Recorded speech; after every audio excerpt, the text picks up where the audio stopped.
नमस्कार दोस्तों, धर्म रहस्य चैनल पर आपका एक बार फिर से स्वागत है। महाशिवरात्रि का पावन पर्व आ चुका है।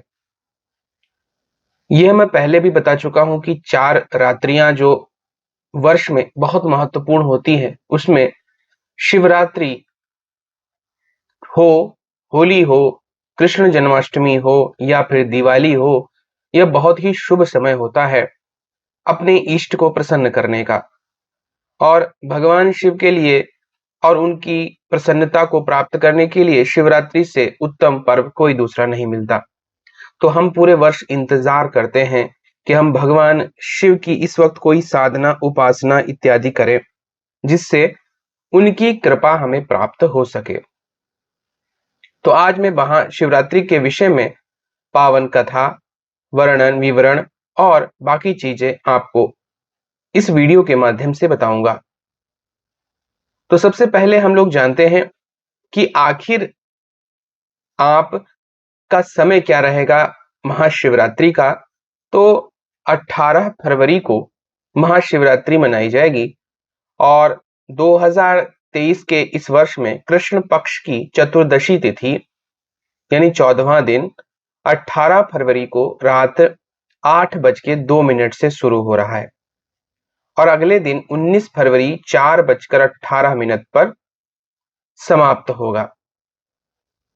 यही समय आपका मूल रूप से कृष्ण पक्ष की चतुर्दशी है, जिसमें भगवान शिव और माता पार्वती की उपासना करके साधक बहुत लाभ प्राप्त कर सकता है और पूजा का यह बहुत ही अच्छा प्रभाव और समय है। इस पूरे समय हो सके तो अवश्य ही भगवान शिव की आराधना करनी चाहिए और बेलपत्र अवश्य ही भगवान शिव को अर्पित करना चाहिए। प्रश्न आता है कि आखिर शिवरात्रि मनाई क्यों जाती है। जो लोग जानते हैं कि इस दिन भगवान शिव से संबंधित है, इसलिए हम उनका पूजन करते हैं, उनको इस दिन का मैं महत्व आज संक्षेप में बताऊंगा। फाल्गुन महीना हिंदी का जो होता है, उसका कृष्ण पक्ष की चतुर्दशी को ही महाशिवरात्रि मनाई जाती है। यह आज जो है 18 फरवरी को शनिवार के दिन पड़ रही है और शनिवारी होने के कारण काल भैरव जी विशेष रूप से जागृत रहेंगे, इसलिए उनकी साधना करने वाले को भी बहुत लाभ प्राप्त होगा। इस दिन महादेव जी की पूजा की जाती है। प्रश्न आता है कि महादेव क्यों। हमारे यहाँ त्रिमूर्ति कहे जाते हैं, जो सृष्टि की उत्पत्ति, पालन और संहार का कार्य करते हैं। भगवान ब्रह्मा जी उत्पत्ति का कारण है, विष्णु जी जीवन का पालन पोषण करते हैं और भगवान शिव गलत कार्यों के लिए दंड देते हैं और अंततोगत्वा इस माया से मुक्त करके वास्तविक आत्मा स्वरूप में पहुंचा देते हैं, जिसे हम मृत्यु कहते हैं। मृत्यु जीवन की नई तैयारी होती है, इसलिए कभी मृत्यु को अंत नहीं समझना चाहिए। भगवान शिव नीलकंठ रूप में, नटराज रूप में, अमरनाथ, कैलाशनाथ हजारों नामों से जाने जाते हैं।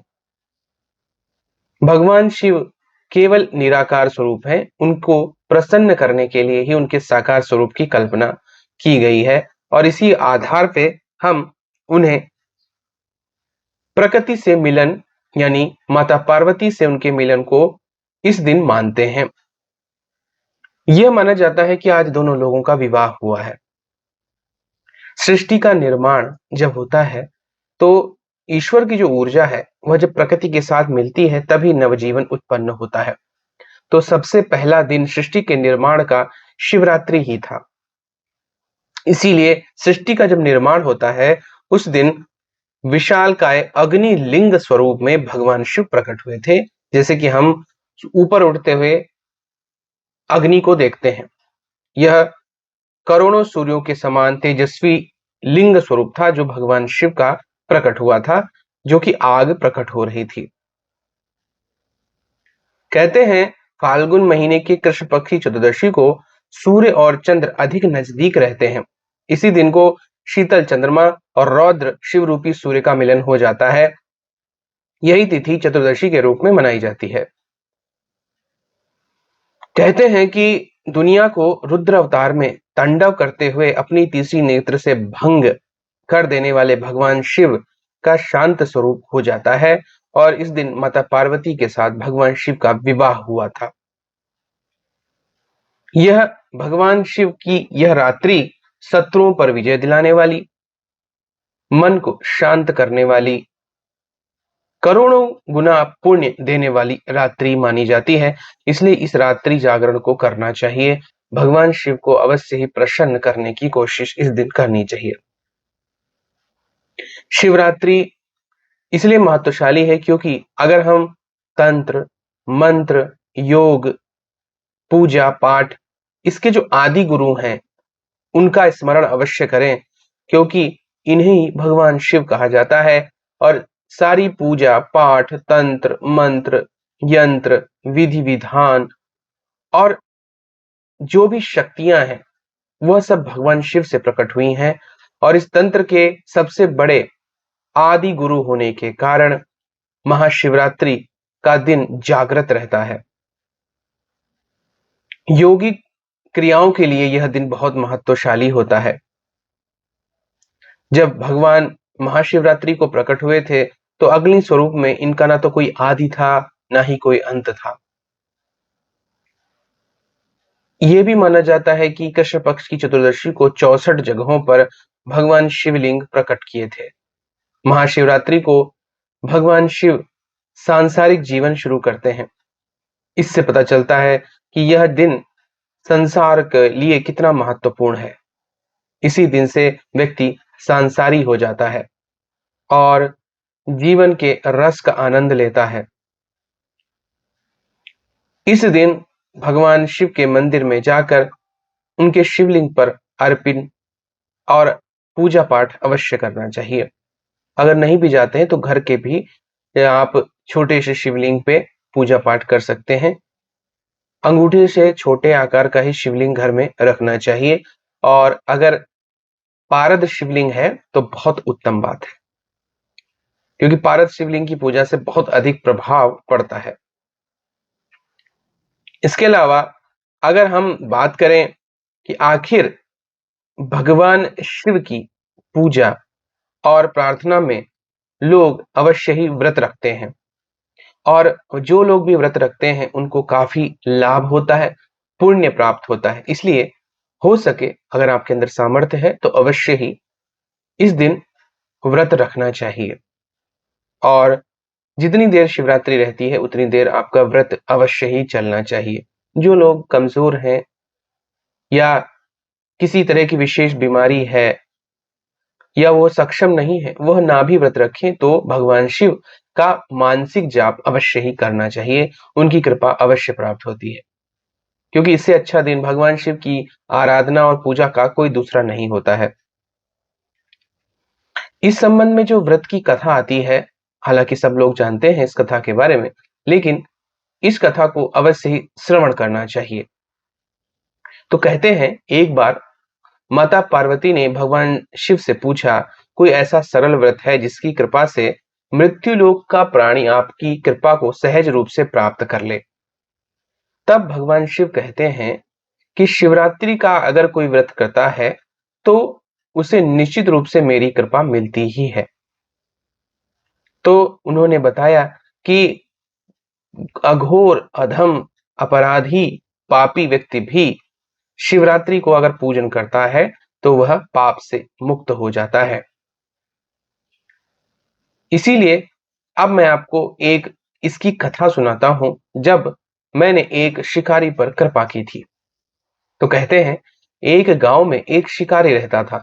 पशुओं की हत्या करके वह अपने कुटुंब का पालन करता था। वह एक साहूकार का ऋणी भी था और ऋण समय पर नहीं चुका सका था, तो इस वजह से साहूकार ने शिकारी को शिव मठ में कहते हैं बंदी बना लिया था। लेकिन यह भी माना जाता है कि उस दिन शिवरात्रि थी, तो शिकारी ध्यान मग्न होकर शिव संबंधी धार्मिक बातें सुनता रहता है। चतुर्दशी को उसने शिवरात्रि की कथा भी सुनी। संध्या होते ही साहूकार ने उसे अपने पास बुलाया और ऋण चुकाने की बात उससे की। तो शिकारी कहता है, ठीक है, मैं सारा ऋण लौटाकर आपको वचन देता हूं कि बंधन से छूट जाऊंगा। इसके लिए उसे शिकार करना आवश्यक था, इसलिए वह जंगल में शिकार करने के लिए निकल गया। लेकिन दिन भर बंदी गृह में रहने के कारण भूख प्यास से वो व्याकुल हो गया था।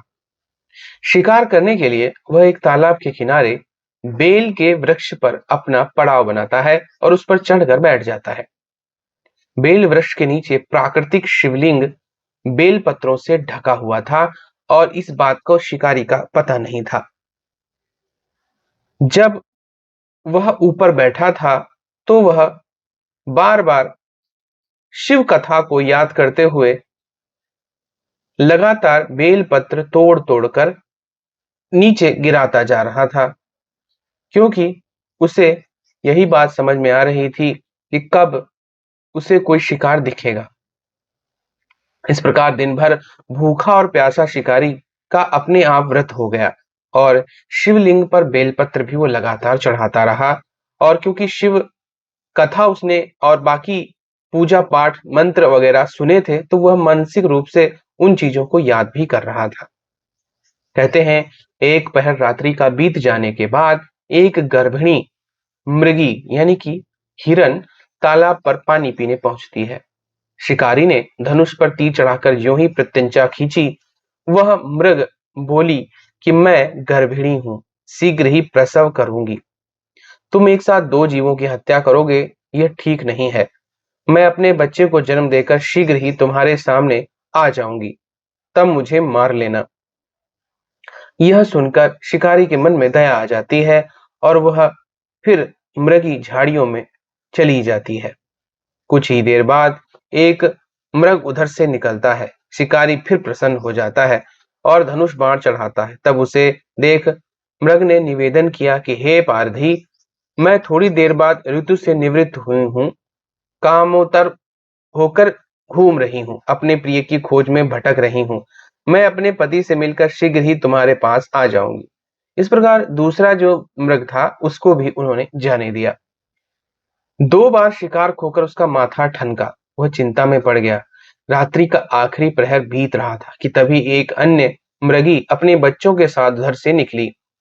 शिकारी के लिए यह स्वर्णिम अवसर था। उसने धनुष पर तीर चढ़ाने में देर नहीं लगाई और तीर छोड़ने ही वाला था कि फिर वह मृग बोली, हे पारधी, मैं इन बच्चों के पिता के हवाले करके इन्हें लौट आ जाती हूँ, तब तक तुम मुझे मत मार। शिकारी हंसा और बोला, सामने आए शिकार को कैसे छोड़ दो, मैं ऐसा मूर्ख नहीं हूं। इससे पहले भी मैं दो बार शिकार खो चुका हूं, मेरे बच्चे भूख प्यास से तड़प रहे होंगे। उत्तर में मृगी ने कहा, जैसे तुम्हें अपने बच्चों की ममता सता रही है, ठीक वैसे भी मुझे भी, इसलिए सिर्फ बच्चों के नाम पर मैं थोड़ी देर के लिए जीवन दान मांग रही हूँ। हे पार्थी, मेरा विश्वास कर, मैं इन्हें अपने पिता के पास छोड़कर तुरंत लौटने की प्रतिज्ञा करती हूँ। मृगी का इस प्रकार दीन स्वर सुनकर शिकारी को उस पर भी दया आ गई। उसने उस मृगी को वहीं से जाने दिया। शिकार के अभाव में बेल वृक्ष पर बैठा शिकारी बेल पत्र तोड़ तोड़ कर नीचे फेंकता रहा। पौ फटने को हुई यानी सुबह होने को, तब एक हष्ट पुष्ट मृग उसी रास्ते पर आया। शिकारी ने सोचा कि इसका शिकार तो वह अवश्य ही करेगा। शिकारी की तनी हुई प्रत्यंचा देखकर मृग विनीत स्वर में बोला, हे पार्थी भाई, यदि तुमसे मुझे पूर्व आने वाली तीन मृगियों और उनके छोटे छोटे बच्चों को मार डाला है, तो मुझे भी मारने में विलंब ना करो, क्योंकि उनके वियोग में मैं एक क्षण भी मुझे दुख सहना पड़े, यह मुझे स्वीकार्य नहीं है। मैं उन मृगियों का पति हूं। यदि तुमने उन्हें जीवन दान दिया है, तो मुझे भी कुछ क्षण का जीवन दान देने की कृपा करो। मैं उनसे मिलकर तुम्हारे सामने उपस्थित हो जाऊंगा। मृग की बात सुनते ही शिकारी के सामने पूरी रात का घटना चक्र घूम गया। उसने सारी कथा मृग को सुना दी। तब मृग ने कहा, मेरी तीनों पत्नियों ने जिस प्रकार प्रतिज्ञाबद्ध होकर गई हैं, मेरी मृत्यु से अपने धर्म का पालन नहीं कर पाएंगी। अतः जैसे तुमने उन्हें विश्वास पात्र मानकर छोड़ा है, वैसे भी मुझे भी जाने दो। मैं उन सबके साथ तुम्हारे सामने शीघ्र ही उपस्थित होता हूँ। उपवास, रात्रि जागरण, शिवलिंग पर बेलपत्र चढ़ाना और भगवान शिव के मंत्रों को सुनना जो कि मन में ही उसने उनको पढ़ा था, वो बार-बार उसके हृदय में घूम रहे थे, जिसकी वजह से ही शिकारी का हृदय निर्मल हो गया था और उसके अंदर भगवत शक्ति का वास हो गया था। धनुष और बाण उसके हाथ से सहज रूप से ही छूट गए। भगवान शिव की अनुकंपा से उसका हृदय करुण भाव से भर गया। वह अपने अतीत के कर्मों को याद कर पश्चाताप की ज्वाला में जलने लगा। थोड़ी ही देर बाद मृग सपरिवार शिकारी के सामने उपस्थित हो गया ताकि वह उनका शिकार ना कर सके। किंतु जंगली पशुओं की ऐसी सत्यता, सात्विकता, सामूहिक प्रेम भावना देखकर शिकारी को बहुत बड़ी गिलानी होती है। उसके आंखों से आंसुओं की झड़ी लग जाती है। वह उस मृग परिवार को न मारकर शिकारी ने अपने कठोर हृदय को से हमेशा के लिए जीव हिंसा को हटा दिया और कोमल और दयालु बन गया। कहते हैं देवता इस घटना को देख रहे थे। वहां पर देवताओं ने पुष्प वर्षा करनी शुरू कर दी और तब भगवान शिव साक्षात वहां पर उस शिवलिंग से प्रकट हो गए। उन्होंने कहा, तुमने पूरी रात्रि मेरी तपस्या की, मंत्र जाप किया और बेलपत्र मुझ पर चढ़ाया है। मैं वरदान देता हूं कि जो भी शिवरात्रि पर इस प्रकार व्रत करेगा, बेलपत्र मुझ पर चढ़ाएगा, लगातार मेरा स्मरण करता रहेगा, मैं उस पर अवश्य प्रसन्न होऊंगा, उसकी मनोकामना अवश्य पूरी करूंगा। तुम्हारी दयनीय स्थिति को देखते हुए मैं तुम्हें धनवान बनाने का वरदान देता हूं। शीघ्र ही तुम धनवान हो जाओगे। इतना ही नहीं, तुम निश्चित रूप से मृत्यु के बाद मोक्ष के अधिकारी बनोगे। तुम सभी मृगों को देखकर यह स्पष्ट है कि तुम सभी पूर्व जन्म में ऋषि मुनि थे, तभी तुम्हारे अंदर इतनी सत्यता है और बोलने की क्षमता भी है। इसलिए तुमको भी मैं मोक्ष प्रदान करता हूं। कहते हैं तभी से भगवान शिव का यह व्रत सभी लोग रखने लगे और निश्चित रूप से महाशिवरात्रि पर जो भी इनके इस प्रकार के व्रत को रखता है, उसका कल्याण भगवान शिव अवश्य करते हैं, उसे संसार के समस्त सुख प्रदान करते हैं। और सभी लोग इस दिन भगवान शिव की रात्रि होने के कारण इस दिन, क्योंकि माता पार्वती को दिए गए वचन के अनुसार भगवान शिव इस दिन अपनी आंखें पूरे जगत को खोल कर देखते हैं ताकि उन्हें पता लग सके कि संसार में कितने उनके भक्त हैं जो उनकी आराधना कर रहे हैं। तो कोशिश करें कि भगवान शिव की नजर आप पर भी पड़ जाए ताकि आपका कल्याण हो सके।